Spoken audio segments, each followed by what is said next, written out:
Ramai perjodohan antara penyanyi dangdut Ayu Ting Ting dengan Desta Mahendra oleh warganet di media sosial TikTok. Dalam acara di kanal YouTube Vindes yang diunggah pada Senin 29 September, kebersamaan Ayu Ting Ting dan Desta membuat penggemar jadi mendukung mereka untuk bersatu.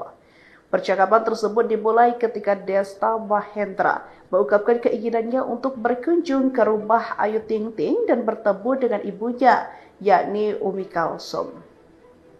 Hal itu disampaikan Desta secara santai dalam bentuk candaan.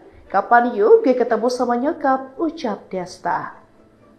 Lebih lanjut, diketahui Ayu Ting Ting menjelaskan bahwa ia tidak mempermasalahkan status pria yang akan menjadi pasangannya di masa depan, apakah duda ataupun lajang.